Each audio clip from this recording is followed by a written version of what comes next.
up YouTube? This is Tom, aka the Headhunter, and today I'm here in my car at the Forest Preserve. I'm about to go out and do one of my favorite things, a little exercise in the woods, a little forest workout, and that kind of has to do with what today's video is going to be about. I want to do a little rant on my thoughts about training and burning out within training, or lacking motivation, frustration, things I'm very familiar with. I like to come out here in the woods because it's additional training for me. Firstly, I love nature. I love being outside, so this is an easy solution for me. Maybe if you're not a nature lover, this isn't the best solution for you, but I'll get to that. I like coming out here, getting a little extra workouts in, whether it's just solo work, get a group of friends, get some conditioning in, some weights, some swinging maces, bands, solo drills, whatever. Maybe I'm too sore to grapple, don't have a partner, whatever it is. This is a form of training that I'm usually motivated to do. It's fun, it's enjoyable, so it's pretty easy for me to get out there and do it. If you've been training for a while, or if you just started training, you will 100% encounter frustration in your training, encounter low motivation, whether it's just fitness or martial arts, grappling, striking. You're gonna have plateaus. So when you first start training, or you're new to something, you're probably not going to be good right away, but that's okay because you're new to it. The exciting part is you get that fast skill progression. It feels like everything is going up. Every little bit you learn, every second, minute you spend doing it, you feel like you're improving, and you can see it, you can feel it, see yourself getting in better shape. When you've done it more, when you get a little more competent and experienced, you definitely get a little less return on some of that. So let's think for a second like a RPG video game. I know I got some gamers out there. Let's think as far as stats. You got your stat lines, skill lines. Let's say here you're a grappler. Your top game, your submissions might be up here. You got a pretty decent skill level after a while, but your defense, your bottom game, it's lacking.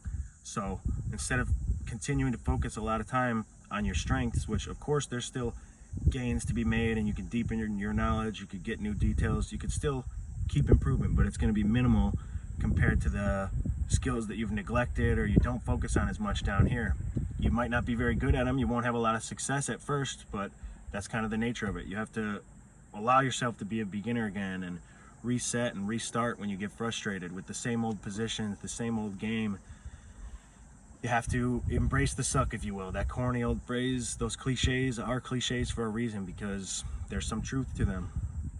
Maybe you're totally fed up. You're just sick of going into the same damn building every day. You're under the same fluorescent lights. You hear the same songs. You train with the same fucking people every day. Same moves, same drills. I can't do it. Personally, I can't do that. So that's why I always have looked and found ways to mix up my training, keep it interesting. Whether you are a grappler, maybe you start dabbling in striking. A jiu-jitsu guy, learn wrestling, get to his takedowns, add stuff to your game, explore.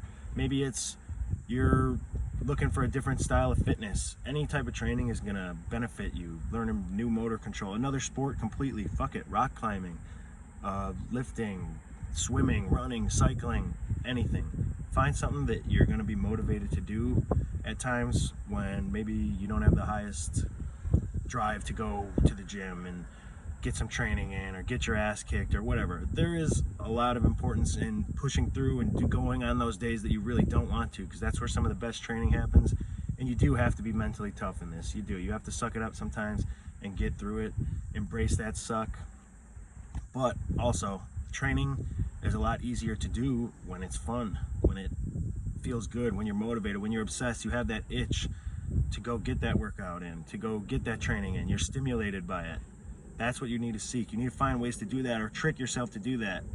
Like I said, you will have to push through the bad. You will have to push through the discomfort, get through the plateaus, kind of just beat your head against the wall. But a personal story, for me, I have dealt with plenty of time off, whether it's a layoff from injuries or whatever else. What sucks ass when that happens is you're putting in a lot of work, not even really to make improvements anymore. You have to, say you left off right here when you got hurt or whatever, you took a hiatus.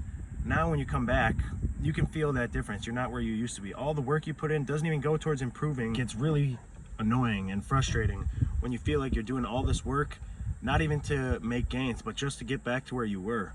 So that that messed with me a lot. That really frustrated me when I was coming back from a bicep tear. I was putting a lot of pressure on myself to get back to where I was and get right back into competition. I had my sights set on ADCC trials. I was nowhere near ready for either of those trials. I was still regaining my strength and just getting back to a routine in general, but I was dead set on trying to jump back into high level.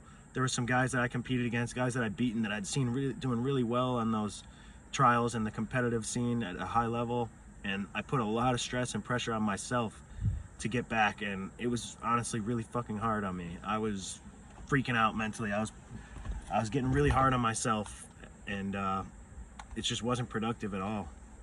I had to change that mindset, and instead of trying to just beat my head against the wall and grind and just do all this work that I was really not motivated to do at all. I wasn't happy, it wasn't exciting to me, and I really had no motivation then. If I wasn't going to compete, then I thought, why not use that to get better at other stuff while I rebuild my strength, get more flexible. And that's where the collar and elbow kind of came in. That we all know, if you've seen this channel, that is my current obsession. That's like my life path at the moment. I'm putting a lot of focus into collar and elbow and its revival. It's new, it's exciting to me. That kind of applies to this video too.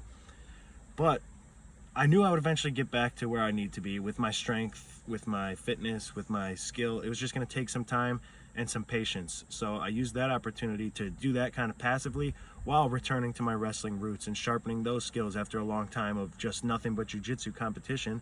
I was sick of it. I had to get back to my wrestling, grappling roots outside of just straight jiu-jitsu, return to some MMA roots, do a lot of striking, a lot of boxing. I'm dabbling in some weapon fighting, foam weapons, fake sword fighting. I'm by no means a fencer, but man, that shit is fun to me. It's extra training that will add up, and it's a way for me to deepen my understanding of martial arts in general. So really, my advice or thoughts on this is you have to find different ways to keep training engaging and fun and interesting, because in the end that will add up a lot more than something that you're dreading doing or kind of forcing yourself and dragging yourself through.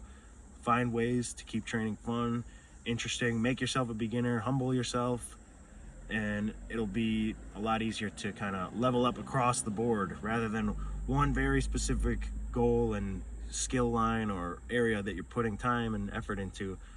If you spread it out a little bit more and focus on things that you neglect, you'll get a little more enjoyment and you'll have a lot more noticeable improvement across the board. If you like this video, you like this content, follow me on Instagram, Headhunter Higgins, subscribe to this channel, and I'll see you in the next one.